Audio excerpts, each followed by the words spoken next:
નમસ્તે. પાછળના લેક્ચરમાં આપણે સ્વાધ્યાય 1.4 ની અંદર છઠ્ઠા દાખલો અડધો આપણે ગણ્યો હતો. બાકીનો દાખલો અહીંયા શરૂ કરું છું, ધ્યાન આપજો. એની અંદર જે દ્વિક્રિયા છે કેવી રીતે હતી, એ દ્વિક્રિયા બી ઇક્વલ ટુ એ અને બી નો લસા.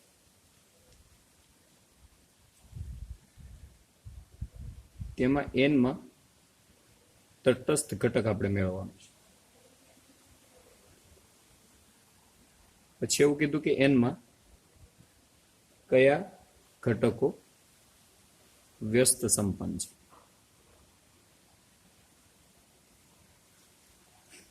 જોઈએ શું કહેવા માંગે છે. તટસ્થ ઘટકનો મતલબ શું થશે કે એ વિક્રિયા ઈ ઇક્વલ ટુ એ આવવા જોઈએ. તો એવું ક્યારે પોસિબલ થાય? એ વિક્રિયા ઈ ઇક્વલ ટુ એ ક્યારે આવે? એવું તો જ પોસિબલ થાય જો ઈ નું મૂલ્ય કેટલું હોય, 1 હોય, તો એનો લસા કેટલો આવે, એ આવે. સમજાય છે? આની જગ્યાએ બંને ચેક કરી લેવાનું. ઈ વિક્રિયા એ બરાબર પણ શું આવવું જોઈએ, એ. તમને એવું કહેવામાં આવે 1 અને એનો લસા, તો એ હંમેશા કયો હોય, એ પોતે જ આવે. બસ એનો એ જવાબ આવે એટલે આપણી તટસ્થ ઘટક થાય. એટલે આ તટસ્થ ઘટક આપણે મળી. વ્યસ્ત ઘટક કોને કહેશું આપણે?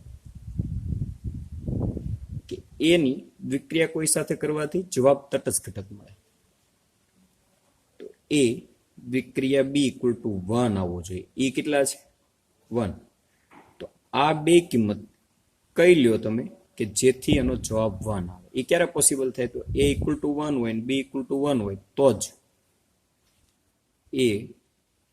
જ લસા શું આવે, 1 આવે.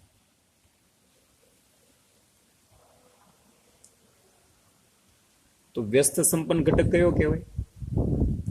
1 એ વ્યસ્ત સંપન્ન. કેમ કે 1 એક જ એવી કિંમત છે કે જેનો વ્યસ્ત ઘટક મળે. વ્યસ્ત સંપન્ન ઘટક. દાખલો અહીંયા 7મો દાખલો જોઈએ. શું કીધું છે એમાં? તમારા જવાબની યથાર્થતા ચકાસો. એ દ્વિક્રિયા છે કે નહીં. ગણ આપણને આપેલો છે 1, 2, 3, 4 અને 5. એ દ્વિક્રિયા બી શું આપેલું છે? એ અને બી નો લસા. એ અને બી કોની અંદરથી લેવાના હોય? જેના પર વ્યાખ્યાયિત હોય. એટલે એ પર વ્યાખ્યાયિત છે એટલે એની કિંમત એ માંથી લેવાની. તો આપણે શું કરશું? 4 અને 5 ની દ્વિક્રિયા લે. શું આવે? 4 અને 5 નો લસા. 4 અને 5 નો લસા તમને ખબર છે શું આવે? 20. 20 નોટ બિલોંગ્સ ટુ એ. જે દ્વિક્રિયા કર્યા પછી જે જવાબ આવે, દ્વિક્રિયા જે તમે કરી નાખો પછી જે જવાબ આવે એ પણ જેના પર દ્વિક્રિયા વ્યાખ્યાત હોય એની અંદર હોવું જોઈએ. 20 આની અંદર નથી. તેથી તે સ્ટાર એ દ્વિક્રિયા, સ્ટાર એ પરની દ્વિક્રિયા નથી. એટલે કોના પર દ્વિક્રિયા છે ખૂબ મહત્વનું છે. ટૂંકમાં આના પરથી આપણને ખ્યાલ આવે. નેક્સ્ટ જોઈએ 8મું એક્ઝામ્પલ. એન પર એ દ્વિક્રિયા બી ઇક્વલ ટુ એ અને બી નો ગુસા. સમક્રમી છે, જૂથના નિયમનું પાલન કરે છે. એન પરની આ દ્વિક્રિયા માટે તટસ્થ ઘટકનું અસ્તિત્વ છે કે નહીં એ આપણે ચેક કરવાનું છે. રાઈટ. જોઈએ શું થાય છે.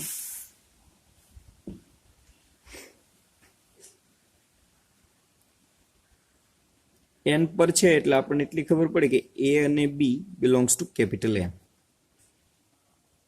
તો એ દ્વિક્રિયા બી ઇક્વલ ટુ એ અને બી નો ગુસા. આની વાત હું આ રીતે લખું કે બી અને એ નો ગુસ્સા. બે નો જવાબ કેવો આવે? સરખો. આગળ પાછળ બોલવાથી ગુસ્સામાં કંઈ ફેર પડશે નહીં, એટલે બી દ્વિક્રિયા. તેથી તે સમક્રમી છે. પેલો પ્રશ્નનો જવાબ મળી ગયો. ત્યારબાદ એ દ્વિક્રિયા બી દ્વિક્રિયા સી ઇક્વલ ટુ શું આવશે? જૂથના નિયમ માટે ચેક કરીએ. એ દ્વિક્રિયા બી અને સી નો ગુસા. હવે એ ની અને આખા સાથે આને એ કયો, આખાને બી કયો, એટલે એ બી અને સી ત્રણેયનો ગુસા. એવી રીતે એ દ્વિક્રિયા બી દ્વિક્રિયા સી તો શું આવશે? એ અને બી નો ગુસા દ્વિક્રિયા સી ત્રણેયને ભેગા કરો, એ બી અને સી નો ગુસા. તો બેના જવાબ કેવા છે? સરખા છે. તેથી જૂથના નિયમનું પાલન કરે. તટસ્થ ઘટક માટે વિચારવાનું છે. તટસ્થ ઘટક માટે શું શરત છે? કે એની દ્વિક્રિયા કરવાથી પોતે ઘટક મળે તો એને તટસ્થ ઘટક છે એવું તમે કહી શકો. કહેવાનો મતલબ કંઈક આવો છે કે એ દ્વિક્રિયા બી જનરલી આપણું થિયરી પ્રમાણે જોઈએ, જવાબ એ મળવો જોઈએ. આપણી શરત છે. ઓકે. તો એન માટે એવી કોઈ કિંમત નહીં હોય કે જવાબ એનો એ જ આવે. પોસિબલ જ નથી. લસામાં આવે પણ ગુસ્સામાં પોતાનો, દાખલા તરીકે એ ઇક્વલ ટુ તમે 1 લઈ લો તો આનો ગુસ્સા કેટલો આવે? એ અને 1 નો ગુસ્સા. બેમાં સરખો અવયવ કયો છે? 1. એનો જવાબ 1 આવે. આપણે શું જોઈએ છે? એ. તેથી વ્યસ્ત ઘટક તટસ્થ ઘટક નું અસ્તિત્વ નથી. ઓકે.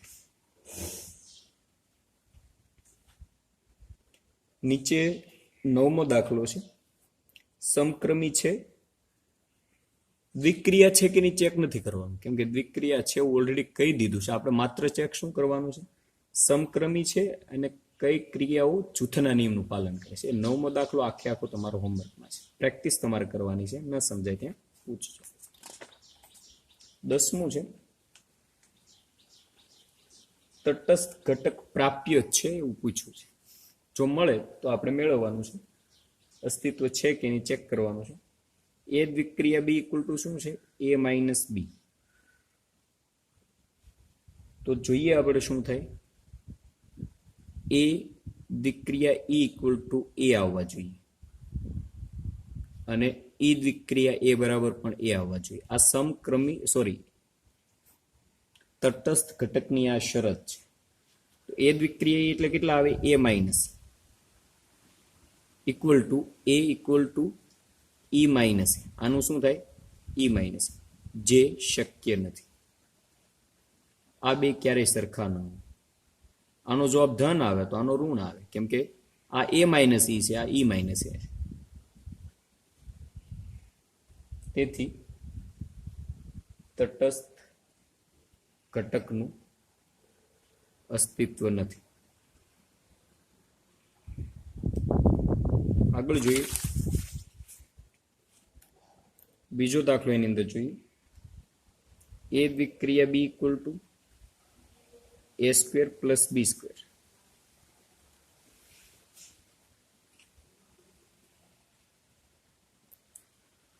તો એ દ્વિક્રિયા ઈ ઇક્વલ ટુ એ આવવો જોઈએ.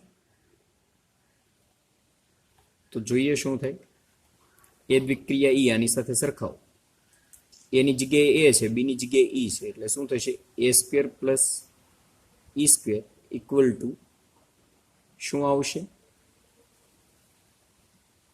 અહીંયા એ ઇક્વલ ટુ 0 થાય, અહીંયા ઇક્વલ ટુ 2. બેમાં અલગ અલગ આવે. ઓકે. અહીંયા આપણે જોઈએ. આને કદાચ એ રીતે તમે સમજી શકો. આ દાખલો શું કરવાનું? એ દ્વિક્રિયા ઈ બરાબર એ લ્યો એટલે શું આવે? A minus E equal to A. આ ઈ ને સૂત્રના કરતા બનાવો એટલે ઈ બરાબર 0 આવે.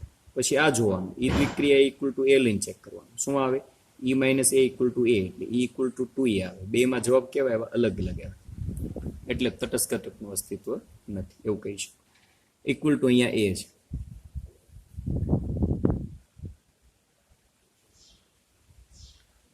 આના ઉપરથી એટલું તો આપણને સમજાય કે આનો જવાબ ક્યારે એ નહીં આવે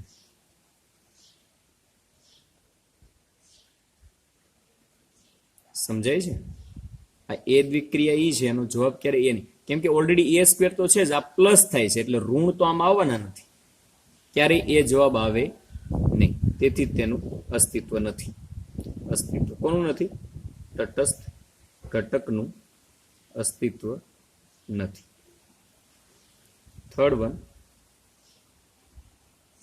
એ દ્વિક્રિયા B equal to A plus A B તો એ દ્વિક્રિયા ઈ બરાબર શું થશે A plus A not equal to A equal to A આમાં થઈ શકે ક્યારે થાય કે ઈ ઇક્વલ ટુ તમે જો 0 લઈ લેતા હોય તો મળે આપણે જોઈએ શું થાય છે ઇક્વલ ટુ એ આવે છે કે નહીં આપણે એક કામ કરીએ ઇક્વલ ટુ એ લઈ લઈએ તો શું થાય એ જતા રહે તો એ ઇક્વલ ટુ શું આવે 1 ઇક્વલ ટુ શું આવે 1 upon e ઓકે અહીંયા 0 આવશે સોરી ભાગાકાર નથી એટલે e ઇક્વલ ટુ શું આવે 0 બીજું જોઈએ e દ્વિક્રિયા a ઇક્વલ ટુ એ લઈએ બેના જવાબ એ આવવા જોઈએ ને તો આનું શું થશે e plus a equal to a e common કાઢો એટલે શું આવે a upon 1 પ્લસ a આ બંનેના જવાબ સરખા નથી તેથી તટસ્થ ઘટકનું અસ્તિત્વ બેના જવાબ સરખા હોવા જોઈએ ઘટકનું અસ્તિત્વ નથી આ રીતે પણ તમે ચેક કરી શકો ચોથું છે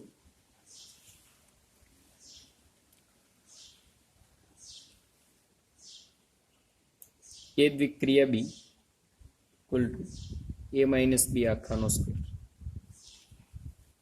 તો એ દ્વિક્રિયા ઈ ઇક્વલ ટુ આપણે એ લઈ લઈએ શું થાય જોઈએ એ માઇનસ ઈ આખાનો સ્ક્વેર ઇક્વલ ટુ ઈ વિસ્તરણ કરો A square minus 2a plus E square not equal to A આ ક્યારેય એ થશે નહીં શા માટે કેમ કે અહીંયા ઓલરેડી એ સ્ક્વેર છે આ તો પ્લસ થાય છે ને એટલે આનો જવાબ ક્યારેય પણ આપણને એ નહીં મળે બરાબર અહીંયા ઇક્વલ ટુ એ જે શક્ય નથી કેમ કે ક્યારે એનો જવાબ એ મળશે નહીં તેથી તટસ્થ ઘટકનું થોડુંક વિચારવું પડશે અસ્તિત્વ નથી શું છે શું નથી એ વિચારવાનું છે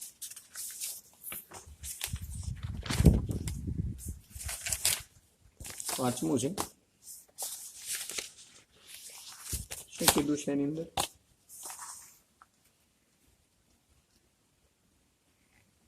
એ દ્વિક્રિયા બી ઇક્વલ ટુ એ બી ના છેદમાં કેટલા આપેલા છે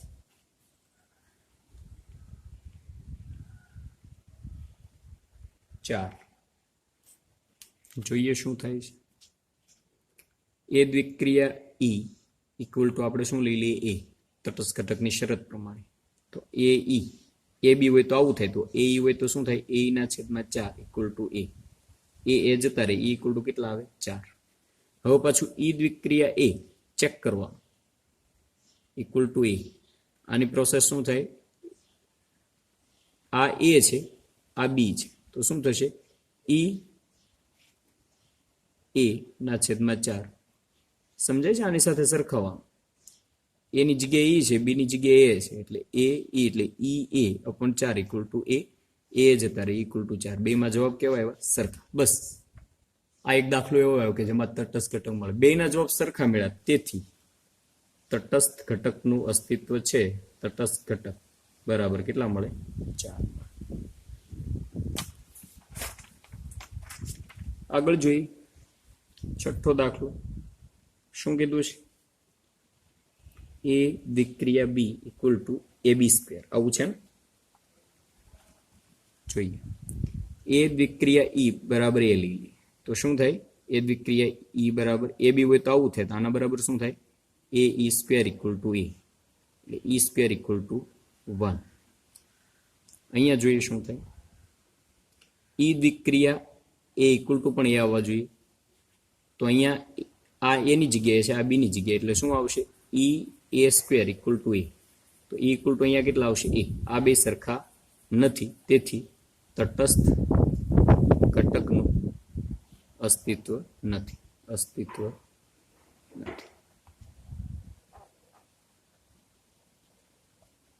આનું કારણ લખવું હોય તો આ કારણ છે એ દ્વિક્રિયા E equal to not equal to E દ્વિક્રિયા A not equal to A સરખા નથી એટલા માટે તટસ્થ ઘટકનું અસ્તિત્વ નથી. આટલું લખો તોય ચાલે કે બેના જવાબ સરખા આવતા નથી.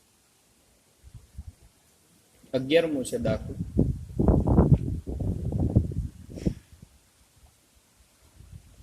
એ ઇક્વલ ટુ શું આપ્યા છે n ક્રોસ n એ પરની પ્રક્રિયા છે દ્વિક્રિયા એ બી દ્વિક્રિયા C D equal to A plus C અને બી પ્લસ ડી. તો સાબિત કરો કે સમક્રમી છે અને જૂથના નિયમનું પાલન કરે. જો એ એકમ ઘટક એટલે કે તટસ્થ ઘટક હોય તો આપણે મેળવવાના છે. ફાઇન, ઇઝી દાખલો છે. જોઈએ શું કરવાનું છે. એ એટલે n ક્રોસ n તો આ આખું આપણા માટે એ તરીકે કામ કરે આ બી તરીકે કામ કરે તો આપણે શું કરશું એ બી દ્વિક્રિયા સી ડી બરાબર A plus C B plus D C D દ્વિક્રિયા એ બી ઉલટાવી નાખીએ તો શું થશે સી પ્લસ એ અને અહીંયા શું થશે ડી પ્લસ બી. આડાવડા છે પણ સરવાળો કરો જવાબ તો સરખા જ આવે એટલે આ બે ઇક્વલ કહેવાય સરખા જ કહેવાય ને. તો અહીંયા તેથી કરીને લખી નાખવાનું કે એ બી દ્વિક્રિયા C D equal to C D દ્વિક્રિયા એ બી બેના જવાબ સરખા છે તેથી તે સમક્રમી છે. જૂથના નિયમના પાલન માટે જોઈએ એ બી દ્વિક્રિયા સી ડી દ્વિક્રિયા ઈ એફ. પહેલા આ જોઈએ શું થાય શું આવશે એ બી દ્વિક્રિયા આ બેની દ્વિક્રિયા શું આવશે પહેલા ઘટકનો સરવાળો એવું જ દર્શાવે છે. દ્વિક્રિયા શું અહીંયા દર્શાવે છે એ વત્તા સી પછી બી વત્તા ડી તો અહીંયા શું થશે સી વત્તા ઈ અલ્પવિરામ ડી વત્તા એફ. ઓકે હવે આને એ કહી દો આખું બી છે આ બેની દ્વિક્રિયા મેળવો તો શું આવે પહેલો ઘટક વત્તા આનો પહેલો ઘટક સી વત્તા ઈ બીજો ઘટક વત્તા આનો બીજો ઘટક બી વત્તા ડી વત્તા એફ. હવે ઊંધું કરીએ એ બી દ્વિક્રિયા સી ડી પહેલા લઈ લઈએ પછી એની છેલ્લે દ્વિક્રિયા ઈ એફ સાથે કરીએ તો આનો જવાબ શું આવે પહેલા આ બેની દ્વિક્રિયા કરો પહેલા ઘટકનો સરવાળો એટલે એ વત્તા સી અને બી વત્તા ડી એની દ્વિક્રિયા કોની સાથે ઈ અને એફ સાથે તો પહેલા ઘટકનો સરવાળો એટલે શું આવે એ વત્તા સી વત્તા ઈ બી વત્તા ડી વત્તા એફ. તો આ બેના જવાબ જુઓ સરખા આવે છે તેથી કરીને લખી શકો તે જૂથના નિયમનું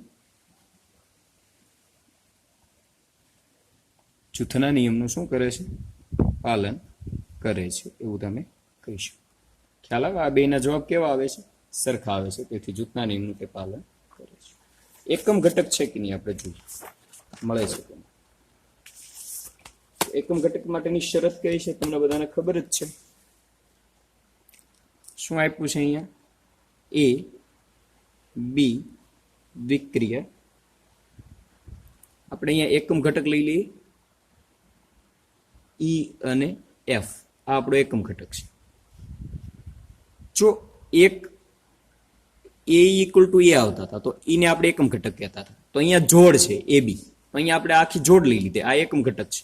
જવાબ શું આવવો જોઈએ આ આપણા માટે એ છે આપણા માટે આખું ઈ છે તો જવાબ શું આવે એ એટલે એ બી બરોબર કેમ કે એ છે એ ઇક્વલ ટુ શું કીધું એન ક્રોસ એન એટલે આ કાર્તેજીય ગુણાકાર એટલે હંમેશા જોડ જ હશે એક્સ અને વાય નું એ અને બી નું કયો તોય ચાલે. તો તો આનો જવાબ શું આવશે? આની દ્વિક્રિયા શું થાય?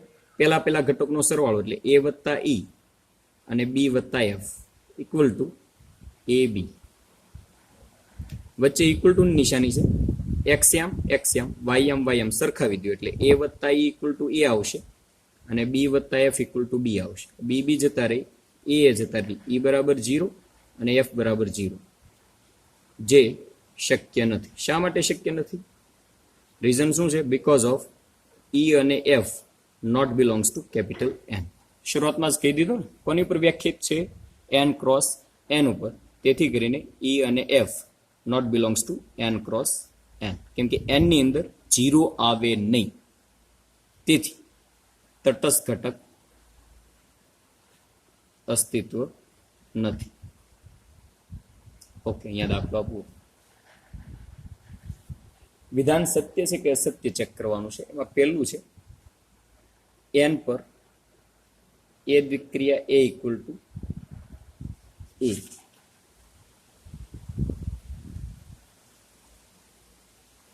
a દ્વિક્રિયા a equal to a થાય એવા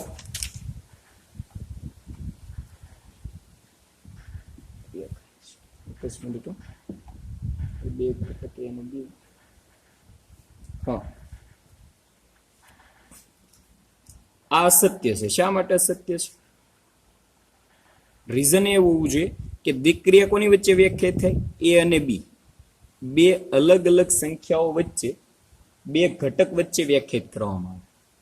અહીંયા રીઝન લખવાનું કે દ્વિક્રિયા a અને b ઘટક વચ્ચે વ્યાખ્યાયિત કરવામાં આવે.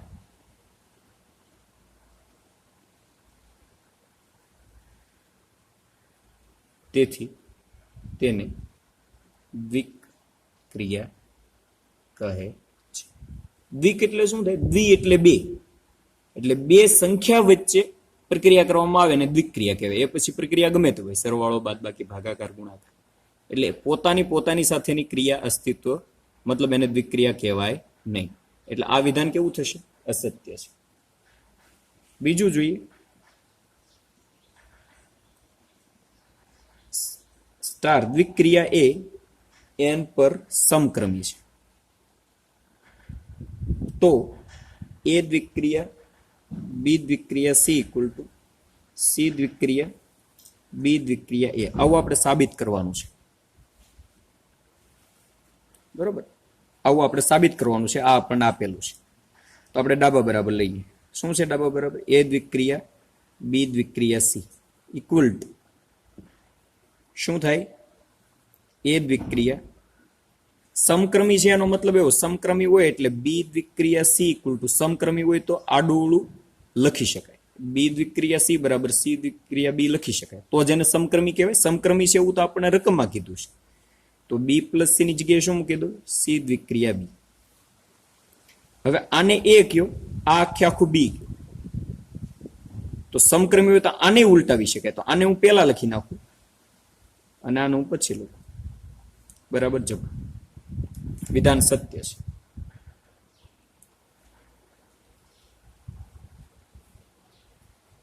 પછી 13મો ઓપ્શન છે, તમારે હોમવર્ક જોવાનું છે. સમક્રમી છે, જૂથના નિયમનું પાલન કરે છે કે નહીં. પ્રકીર્ણ સ્વાધ્યાય છે.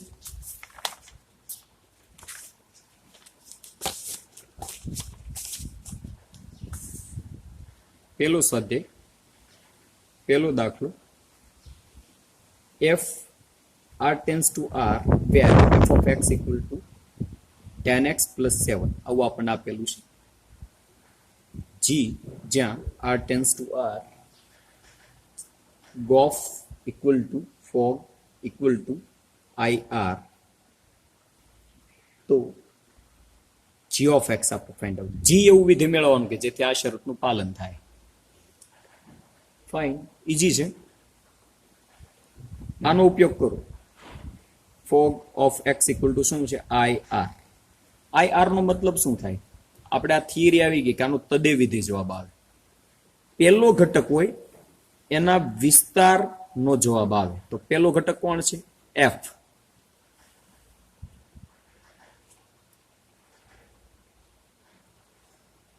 એફ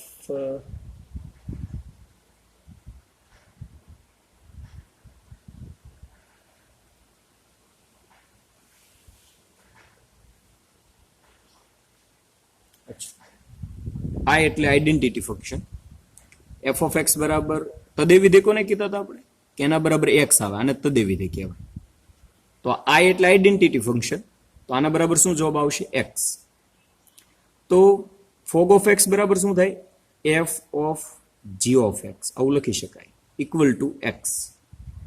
એફ વિધેયમાં જ્યાં એક્સ હોય ત્યાં શું મૂકી દેવાના છે? જી ઓફ એક્સ મૂકી દેવાના છે, કેમ કે એફ વિધેય તો આપેલું છે. તો ઇક્વલ ટુ શું આવશે? ટેન એક્સ ની જગ્યાએ શું મૂકવાનું છે? G of X. G of X plus 7 equal to X. G of X ને સૂત્રના કરતા બનાવો તો શું આવશે? X minus 7/10.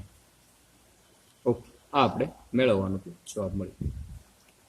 આ તદે વિધેય ઓલરેડી આપણે ભણવામાં આવી ગયું 11માં. ઓકે, બીજું એક્ઝામ્પલ છે ડબલ્યુ. આને પૂર્ણ સંખ્યાનો ગણ કહેવાય, હોલ નંબર કહેવામાં આવે, પૂર્ણ સંખ્યાનો ગણ.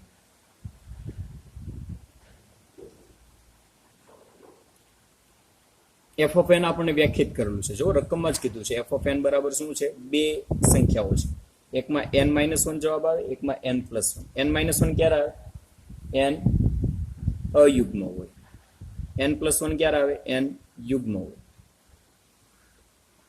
તો વ્યસ્ત સંપન્ન છે એવું આપણે સાબિત કરવાનું છે અને એનું વ્યસ્ત વિધેય મેળવવાનું છે.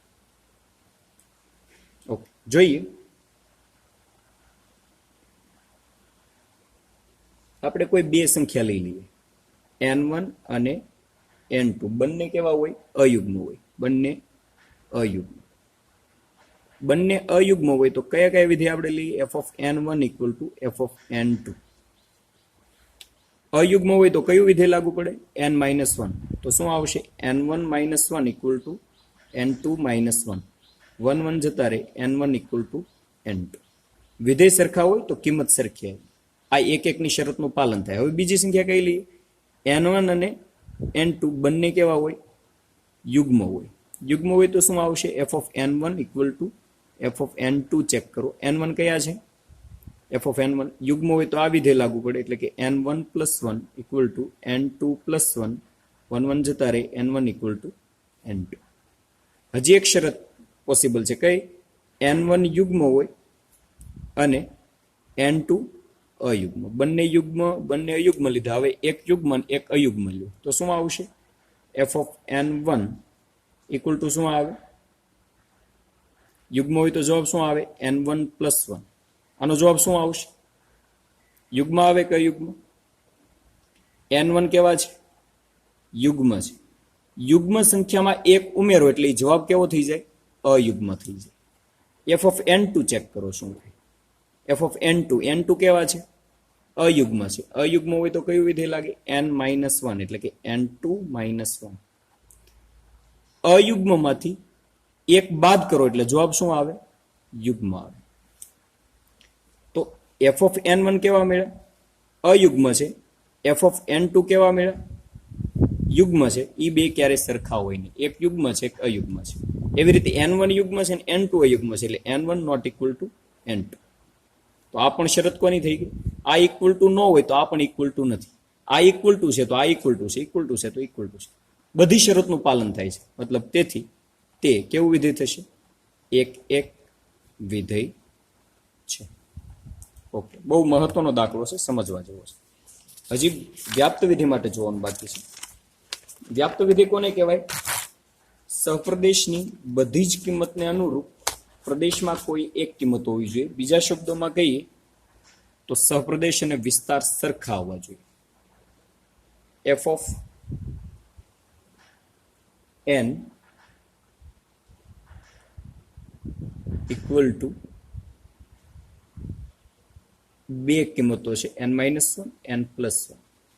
યુગ્મ અયુગ્મ. એફ ઓફ n યુગ્મ મળે જ્યારે n અયુગ્મ હોય. આ લોજિક સમજાય છે? n અયુગ્મ હોય તો આ વિધેય લાગુ પડે. સોરી, મારે ભૂલ પડી ગઈ છે. આ અયુગ્મ માટે છે, આ યુગ્મ માટે છે. એફ ઓફ n યુગ્મ હોય જ્યારે n અયુગ્મ હોય. n અયુગ્મ હોય એમાંથી અયુગ્મ એટલે એકી સંખ્યા, 5 માંથી એક બાદ કરો તો આ યુગ્મ સંખ્યા. એટલે આ યુગ્મ ક્યારે બને કે n અયુગ્મ હોય. એવી રીતે એફ ઓફ n અયુગ્મ હોય ક્યારે કે જ્યારે n કેવા હોય? યુગ્મ હોય. દાખલા તરીકે હું 4 લઉં તો 4 યુગ્મ છે. યુગ્મ હોય તો કયું વિધેય લાગે? n+1 એટલે 4 માં 1 ભેળવી દો એટલે 5. 5 કેવા આવ્યા? અયુગ્મ. એટલે અયુગ્મ મળી જાય. તેથી w ઇક્વલ ટુ શું હોય? w એટલે આપણે ગણ શરૂઆતનો કીધો ને, પૂર્ણ સંખ્યાનો ગણ. પૂર્ણ સંખ્યાનો ગણ. તેમાં કઈ કઈ સંખ્યા આવે? 2 સંખ્યા આવી શકે. કઈ કઈ આવે? યુગ્મ હોય અને અયુગ્મ પ્લસ અયુગ્મ. યુગ્મ અને અયુગ્મ બંને ભેગી સંખ્યાઓ બને એટલે w બની જાય. તો એફ ઓફ એન યુગ્મ પણ મળે છે અને અયુગ્મ મળે, એટલે w ને બધી કિંમત મળે. તેથી અહીંયા લખવાનું પ્રત્યેક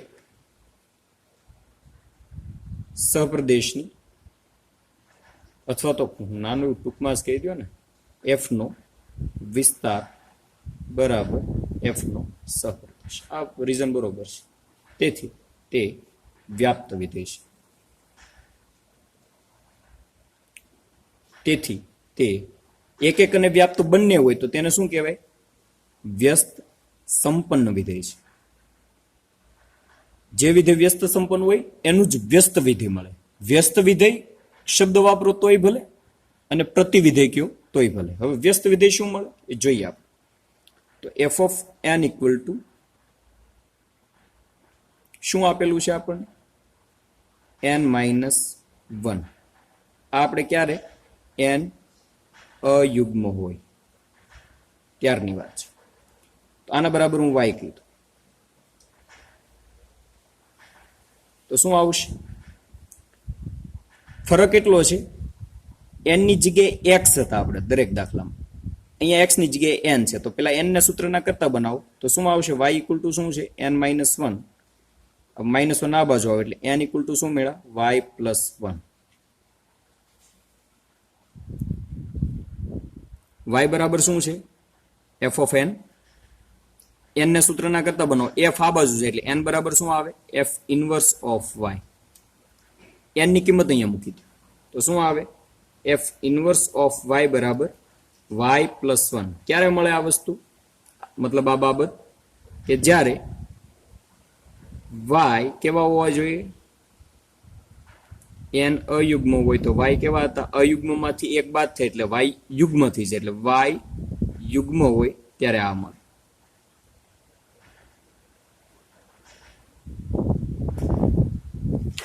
એક મિનિટ.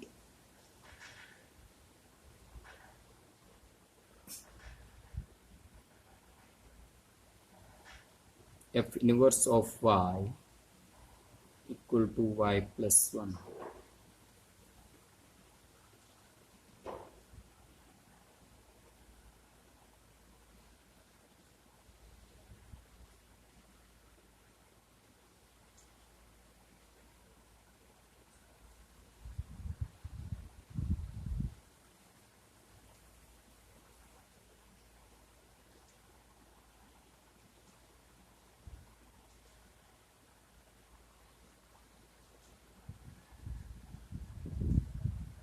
આ બરોબર છે.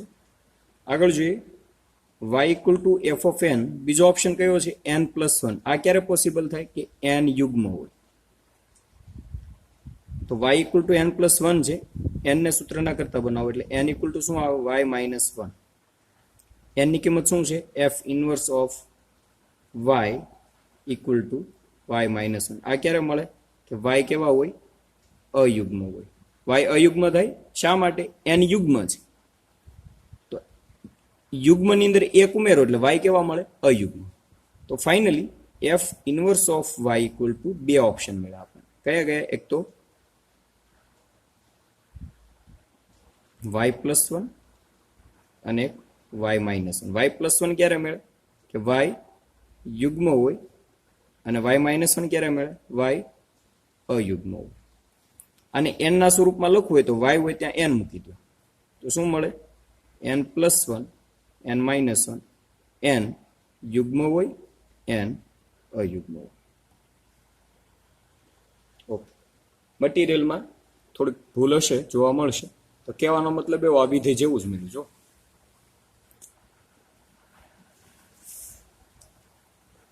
તો અહીંયા એવું કહી શકાય f બરાબર f ઇન્વર્સ, બે કેવા છે? સરખા છે. ઓકે, અહીંયા આપણો ક્લાસ આપણે પૂરો કરી. આગળના દાખલા હવે આપણે પછી જોઈશું. ત્રીજો દાખલો એક હોમવર્કમાં લઈ લો, બરાબર? આવડી જવો છે. ઓકે, અહીંયા આપણો ક્લાસ પૂરો કરીએ.